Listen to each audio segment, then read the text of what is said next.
Welcome, engineers. We are live.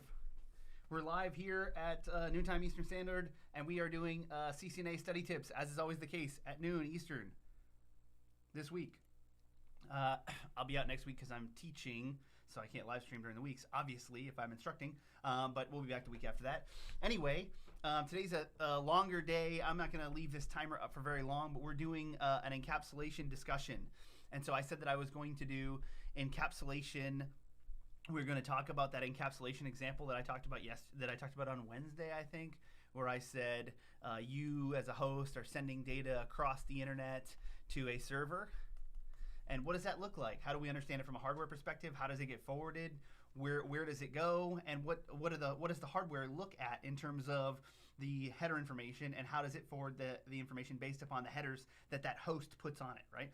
And so this is something that we should really have a great fundamental understanding of. You might say, Travis, well, what does this have to do with network configuration and routing statements and host configuration?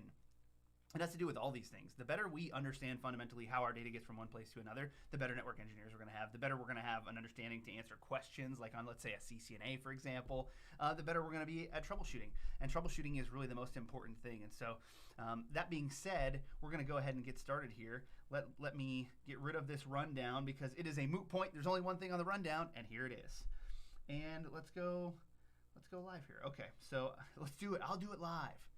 Okay, so what I'm going to do is I'm going to put a little white background up. We're going to need that. And I'm going to make myself a little bit smaller here. We're going to need that. Let's go little tiny me. Bye. Okay, and then let's get rid of this, and we're going to start. So my discussion yesterday, one moment please. My discussion yesterday was actually about, or Wednesday, was the scenario. We should probably describe the scenario first, right? And so the scenario is, I've got a host. This is way too big. So the scenario is that I've got a host, H1, and that host is trying to communicate with a web server out on the internet, right? Let's call this intelligencequest.com. Quest.com. And so when your host is requesting the intelligencequest.com website, www.intelligencequest.com. So you're requesting index.html from the host, the web server, www at the IntelligenceQuest domain. A bunch of other important things, but things that we're not going to discuss here. But that's what you're actually doing. And so what host 1 is doing is formatting an HTTP GET request. HTTP GET. An HTTP GET request for index.html, and that request is being sent. We're attempting to send that out to intelligencequest.com. So then my question for you on Wednesday was, how do we encapsulate this data? What does this look like? And so we would call this, in the OSI model, right, we would call this the application data, or really we would kind of summarize it to layers 5, 6, and 7. I have an OSI model discussion on my channel if this is something that's a little bit more new to you. But so this is application data. And that's this information, right? It's being sent up to the application, and the application at the end point is going to process it. It's going to go, okay, what am I looking for? Yeah, I can do this. Okay. And then it's going to format it and send it back. So what we've got is we've got a couple of layers of encapsulation here, but it's all starting with this application data. Application. Application. And application. And if we're starting with this application data, then what are we going to do? What we're doing is encapsulation. And so the layers that we're really encapsulating at, that we're looking at in terms of network engineering, are layers 2, 3, and 4. And so this is transport. This is data link. And this is network. And so so we're talking about going down the stack. The first thing that this host does is it has to put a transport header on. And so again, this is, if I asked you to explain this Remember I said, think about how this data gets encapsulated so it can be sent from one place to another. That's what this explanation is. And so you would say, well, Travis, host 1 adds a transport header.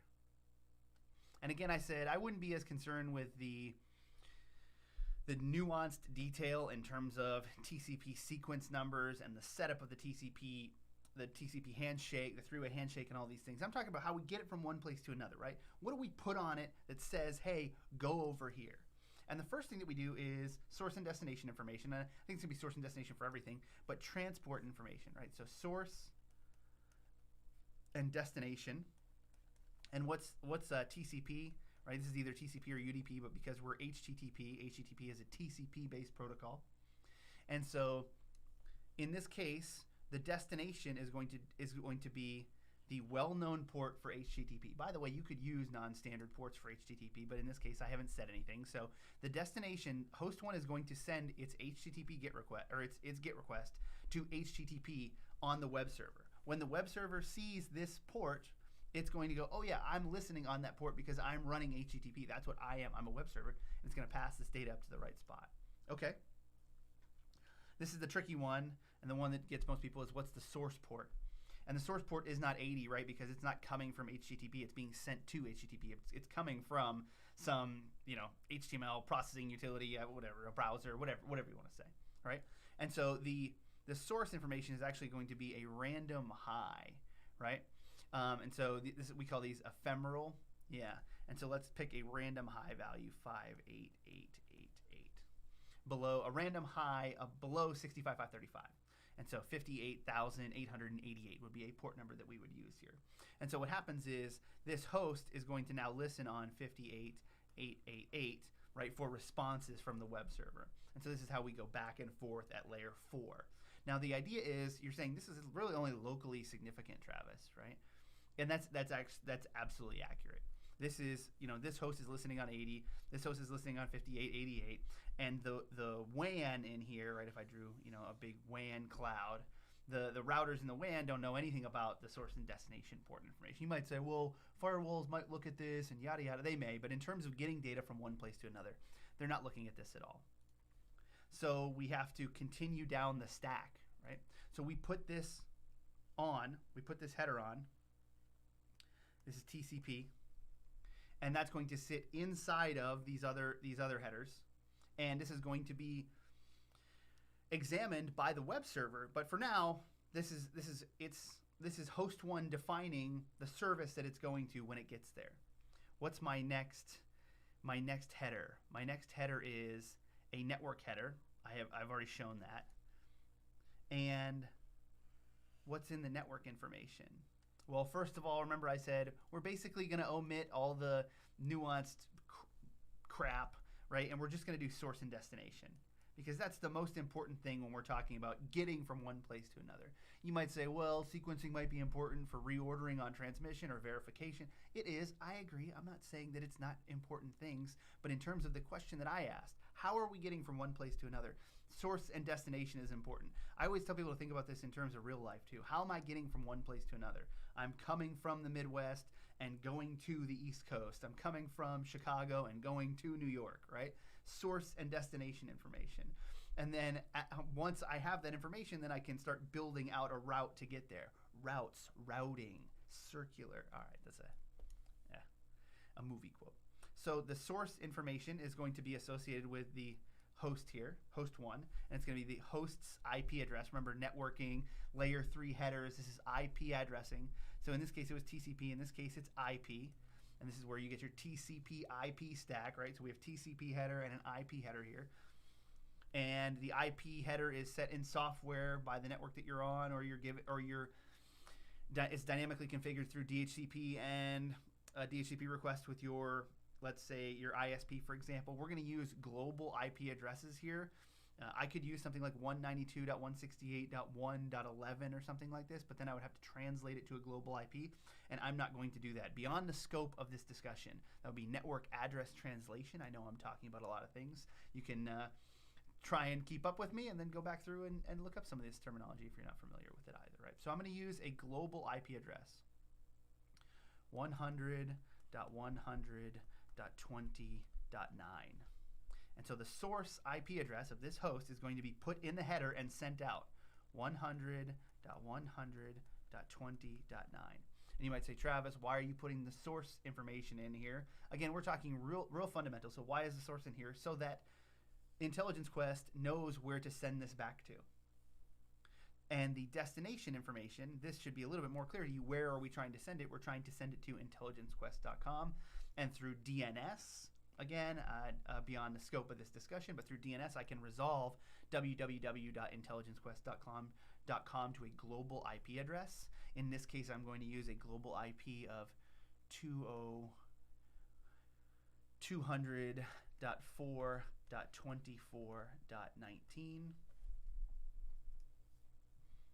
So the global IP address where host 1 is sending this to is 200.4.24.19. And so in here, now these are globally relevant. The routers of the internet will know where to send these. And if they don't, they'll have a default route where to forward them on so that they can be forwarded appropriately. And so this is my global IP address. This is where I am in the world. It's the equivalent to my street address in my real life. And this is the street address of intelligence.com on the internet. And it is being, this traffic then will be analyzed by the routers, and we'll talk about kind of the hardware methodology as we continue on here. This destination address will be analyzed by the routers and forwarded on based upon where they know where to send it. It's kind of like your street address and your zip code and your country, right? Once I get it in your country, then I send it to that zip code, then I send it to that street address. You say, okay, well, once I know, the first octet, or it used to be, classful addressing, so I would look at the first octet, or the second octet would dictate kind of how big the network was in the scope and where it could be sent to. But anyway, that's not the case anymore. So this is globally significant, and it's analyzed by routers. You might say, Travis, what about things like layer 3 switches and yada yada? I agree with you, right? But again, beyond the scope, I can't help myself but answer the questions you're thinking to yourself. All right. And then finally, right, we have layer 2, which is the data link layer. Traditionally, in Ethernet networks, which is Cat5 cabling, RJ45 jacks, right? That's your Ethernet standards. We think of this as MAC addressing, media access control addresses, and that's what I'm going to use here. So we have, before I forget, we have a TCP header. We have an IP header now, right? And these are all stacked in here. They're inside of the previous header, or the next header, and then we have a MAC address header.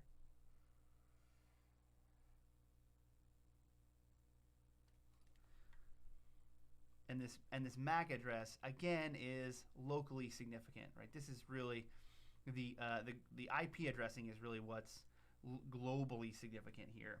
We can use MAC addressing for a few different things, but safe to say that it is used for IP addressing is that global address, and MAC addressing is this local addressing scheme. And so we could talk about a few different things that we would do there, but we'll talk about them in general terms for now.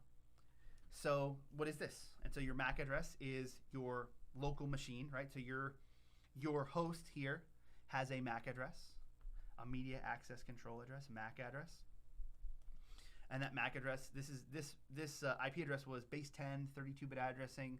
Your MAC address is hexadecimal, and it's a 48-bit address.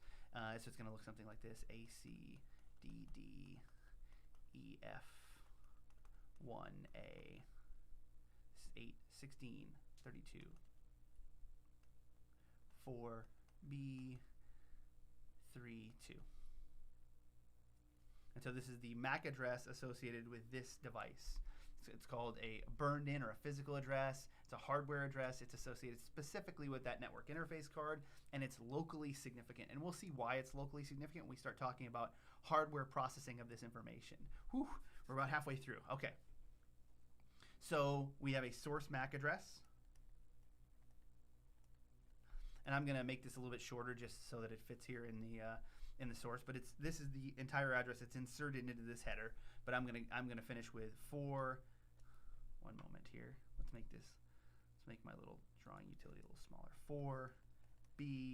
4B:32. And then I have a destination MAC address. And in your head, you might be saying, well, I should be using the destination MAC address of the Intelligence Quest web server. This is not true, because that's only locally significant. So this host 1 isn't ever going to know the MAC address of intelligencequest.com. What MAC address am I going to use? Drumroll, please. The MAC address of the next hop router, the first router that I'm going to send this to get off of my local link. That's a horrible router drawing, and so I'm going to use my little circle utility here to make it look a little bit better. Here we go. And so I'm going to send traffic, because it's being sent out, because we're headed towards the WAN, we're headed towards the internet. We don't know anything about the next hops usually on our local segment. And so the destination is actually going to be the destination interface of the next hop. So this MAC address right here. And the MAC address of this router is going to be 44332211AA B6. I'm making my life easy here. And then I'm gonna make this smaller here, right, with just AA B6. And so now I've got all of the header information that I need, essentially, to make forwarding decisions. And I've got the application information that needs to be sent to intelligencequest.com, or to the Intelligence Quest web server, right? And so now the question is, based upon this encapsulation, and we call this, right, the stack, based upon the header information that was added by the stack, now what do we do with it? And I've hinted at a few of these things. I said MAC addressing was only locally significant. I said IP addressing was globally significant. And I said again that TCP information was really only application specific on those hosts. So the first thing we want to say is the host takes all of this information. This is the full packet here. Let me use a different color. Takes all of this information.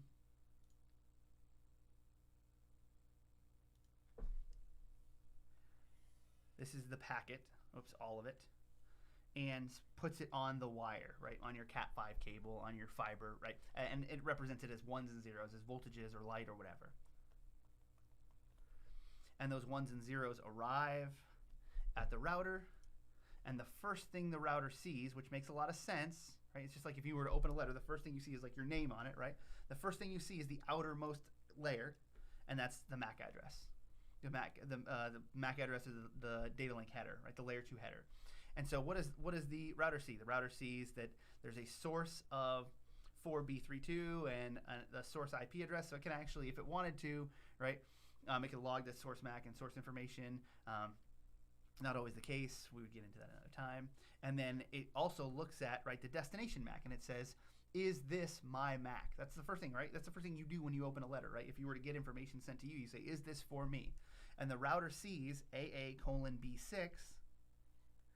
It sees that it, in fact, that packet is, in fact, it's a frame at this point, is, in fact, destined for R1. And so what do you do when you get a letter that's destined for you? What you do is you rip the letter open and you look and see what's inside. And so what R1 does is R1 strips the layer 2 header.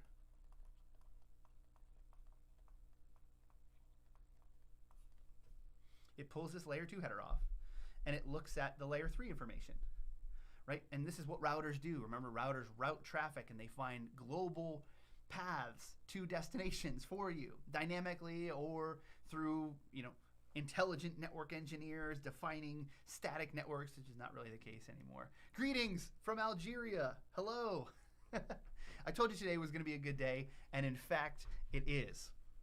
And I said we were going to make a longer one. We're already double the normal time of these lunchtime discussions. And so the router strips this layer 2 header and looks at the layer 3 information, and actually it looks it up in your route table, right? So it would have in its route table. So it has a table of information here. It's just like if you were at a post office, and the post office knew where to send things based upon the addresses that it sees. It's got a table of information that says this is where to send this where to send this packet. And based upon this destination address, the router says, okay, I'm going to forward it on to R2. R2.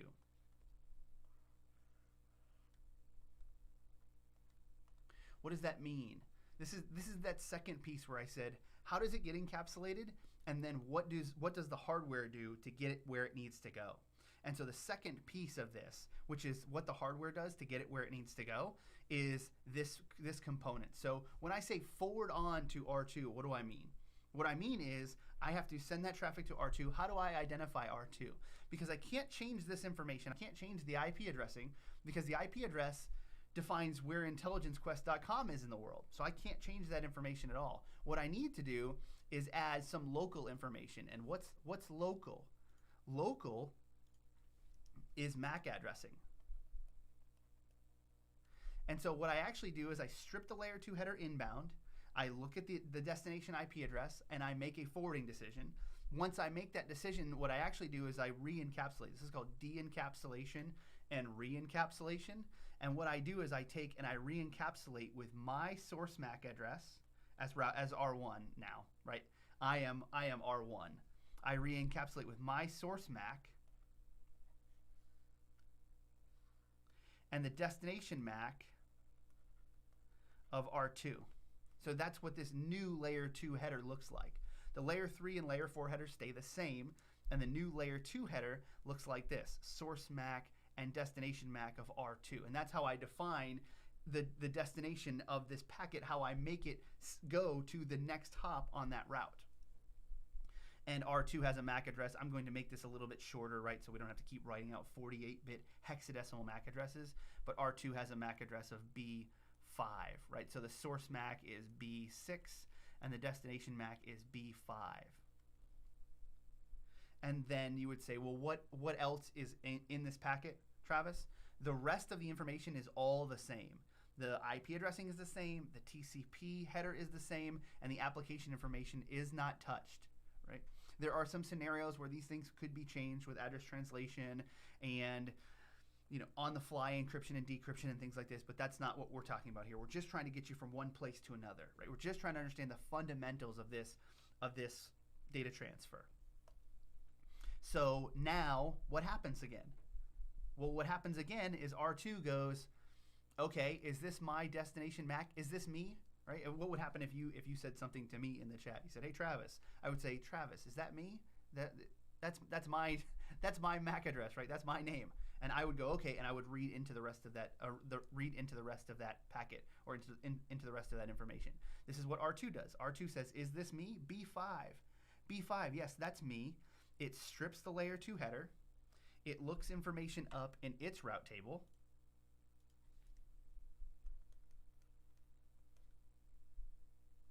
It looks up a destination IP, right, or a network, for example.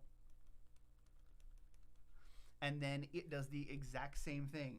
It forwards that traffic on to R3 and so on and so forth. And these are the hops of the internet. If you were ever to do a trace route, and maybe we'll do this live on stream some other time, if you were ever to do a trace route to a destination IP and you see those hops, that's what this is. You are enumerating each one of these devices that is forwarding traffic on your behalf, or on everyone's behalf, for example. And so if I were to ask you like a good CCNA or a good networking question to understand to know if you understood this concept would be, for example, right, what is the, let me type it out. So I'm going to type it out here on screen. Let me go in black here. And if I said something like, let's make it a little bit larger here. What is the destination MAC after R1 forwards the packet?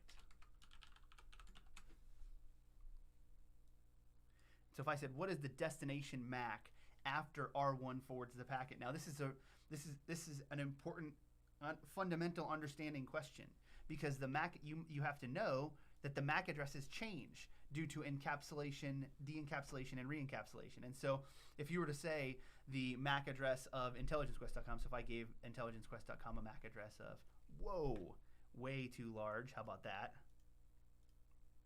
Intelligence Quest a MAC address of CCDD00F542. Right?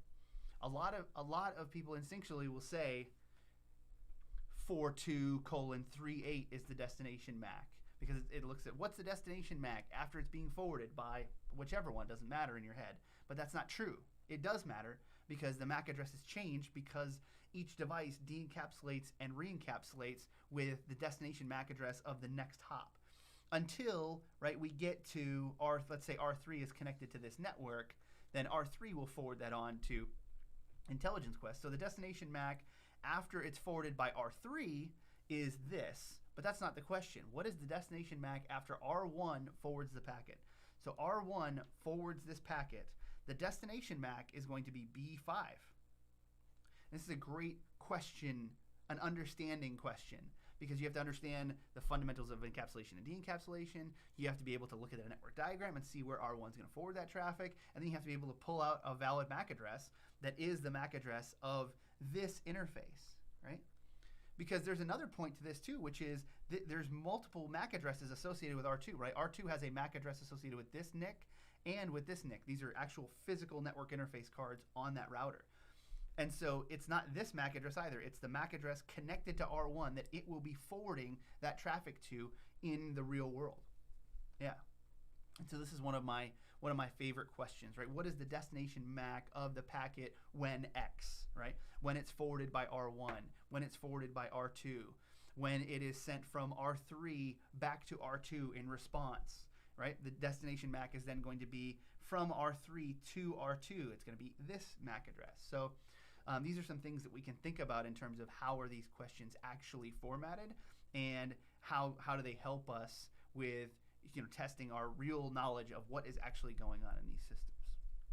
Okay, we've got 3 or 4 minutes here. I wanted to finish with the last discussion, which you're probably interested in, which is, okay, Travis, well then what happens when the traffic arrives at Intelligence Quest, right? We talked about all these things about how we get it there, and a quick discussion of what happens when the traffic arrives at the web server, which is Intelligence Quest. The first thing that happens, as is always the case, R3 forwards the traffic on, and the first thing Intelligence Quest does is strips the layer 2 header. Well, it looks at the layer 2 header to ensure that the traffic is in fact destined for Intelligence Quest, the web server, right? And it says, is this my MAC address? Is this my MAC address? If so, it strips the layer 2 header and passes it up the stack. Remember I said we were moving down the stack with encapsulation? And what's the next layer up the stack here? The next layer up the stack is the IP layer, right? And so it passes it up to IP. And what do you do when you open a letter that has, your home address, your apartment, or whatever on it, right? You open the letter and you see if it's addressed for you, who's local in that network, in that house. Is it for Travis or my wife or my dog, right? And so if it's destined for me, what do? I go and I look into that information. And so if IntelligenceQuest.com confirms that it is destined for the 24.19 host, that's it. It strips the layer 3 header off and passes it up the stack. It does a few other things. It logs the source information so it can send traffic back and these other things. But let's just see what it does to get to the information. It strips the layer 3 header. And what's beyond the layer 3 header, right? What's above the layer 3 header? The L4 header, which is TCP. And so this defines what service it's going to. I would say there's not a great real life equivalent. Maybe it says to Travis, and then some other it's tax information, like taxes. I don't know. And it looks at the destination TCP port 80 in this case, and it says, do I have a service that's listening on port 80? Am I listening for this traffic? If I am, right, that we call that an open port, right? A port that's listening for traffic on that specific TCP or UDP port. And so if I am listening, right, And in this case, intelligencequest.com is, right, it's listening on HTTP. It's a web server. And you might say, well, it's clear text and this and that. Again, we're using the simplest case to make it the most relevant and most easy to understand because we've already got so much going on here. And so, yes, I am listening on TCP. I'm a web server. I strip the layer 4 header and I pass it up the stack.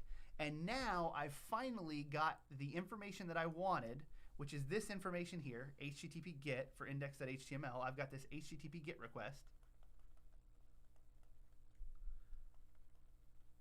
for index.html.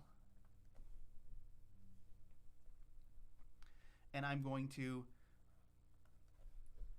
send it up to the web server, and the web server is going to go, now the web server gets the HTTP GET request and says, oh yeah, I've got index.html, I'm a web server, right?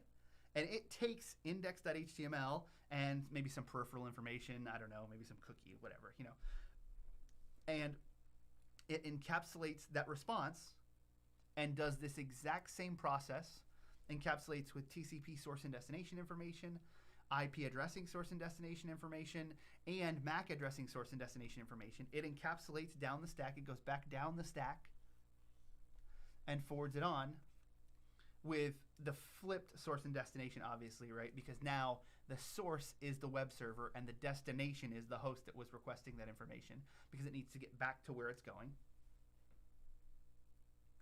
And that is the communication discussion that I said I was going to save for today. And that's why I asked this question on Wednesday. I said, if you can answer this question with all of this information here, understanding what the routers are doing, why they're making the forwarding decisions that they are. I excluded another important component here, which is switches. Switches look at layer 2 information, and we'll talk about that another time. I did it for brevity, but obviously we got through a lot of information here. Since it is Friday, I went a little bit over, but I will stick around and answer a question or two if anybody has anything.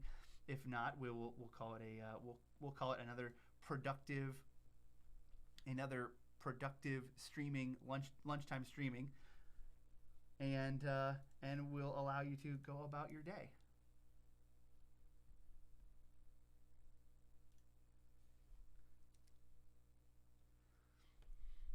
So great. So the first hop heading back would be the outbound NIC for I can't write for R3. Yeah, that's not your fault. It's my fault. Yeah. So the first hop. Yep. So the first hop will actually be So you're saying I'm gonna assume the outbound, but so the first hop is gonna be this NIC right here. The MAC address for this NIC right here. Yeah, so I would say inbound into R3, right? And so the destination MAC and the first hop of the response is going to be R3, and it's going to be this MAC address right here.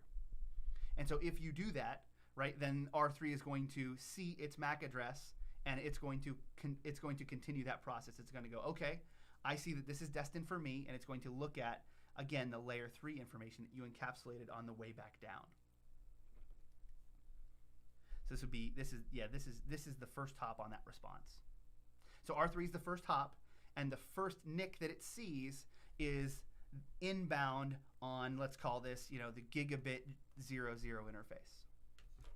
Yep.